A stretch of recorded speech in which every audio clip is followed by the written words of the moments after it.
आपको ईरान भी लिए चलते हैं, जहां पर अमन मुआहिदा होगा नहीं होगा एक बड़ा सवाल है। और आहिस्ता आहिस्ता करके जो मुज़ाकराती और जो अमन अमल हुआ था, जो पीस टॉक चल रही थी, शायद वो इख्तिताम पजीर होंगी। लेकिन इस बीच मुख्तलिफ मुल्कों की तरफ से कोशिशों के में तेज़ी भी हो रही है और एक बार फिर रजब तैयब अर्दगान तुर्की के जो सदर है वो बीच में आए हैं और उन्होंने एक बार फिर अपना हरमुज से लेकर ईरान अमेरिका मामलात को बेहतर बनाने की वकालत की है। और सदर अमेरिका डोनाल्ड ट्रंप के साथ बातचीत के दौरान उन्होंने इस बात पर जोर दिया है कि ईरान के साथ सफारतकारी के जरिए से मसले का हल निकाला जाए, अपना हरमुज पर जारी तातुल को ख़त्म किया जाए और किसी तरीके से कोई भी फौजी कुव्वत का इस्तेमाल ना किया जाए। रजब तैयब अर्दगान और डोनाल्ड ट्रंप के बीच टेलीफोनिक रब्ता हुआ है और इस टेलीफोनिक रब्ते के दौरान ईरान मामले पर तबादला ख्याल हुआ है। तुर्की की तरफ से साफ कर दिया गया कि वो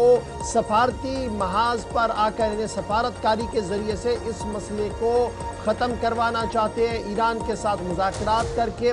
रजब तैयब अर्दगान मान रहे हैं कि न सिर्फ ईरान बल्कि गज़ा का मामला भी ज़ेर बहस लाया गया, जहां पर मुसलसल अभी भी हालात कशीदा बने हुए हैं। और तुर्की के सदर का मानना है कि जब गुफ्तगू हो रही थी न सिर्फ ईरान और गज़ा के मामला पर बल्कि मक्का जॉइंट डिक्लेरेशन जो गुज़श्ता दिनों हुआ, जिस पर सदर अमेरिका ने मसरत का इजहार किया, इस पर उनका शुक्रिया भी अदा किया गया है। यानी कहीं ना कहीं ईरान गजा वाले मामले पर रजब तैयब अर्दगान एक बार फिर मैदान में उतरते हुए नजर आ रहे हैं और सदर अमेरिका से बराह रास्त मुखातिब होते हुए उन्होंने कहा कि फौजी या अस्करी कुव्वत से किसी भी मसले का हल नहीं हो सकता है। सफारती महाज पर सरगर्मियां तेज होनी चाहिए और सफारतकारी के जरिए से जो इस वक्त दुनिया भर को मुश्किलात अपना हरमुज में पेश आ रही है, उससे उन्हें बाज़ाब्ता तौर पर आज़ादी दिलानी चाहिए और ईरान के साथ महाज आराई के बजाय मुज़ाकरात के मेज़ पर आकर गुफ्तगू के जरिए से मसले का हल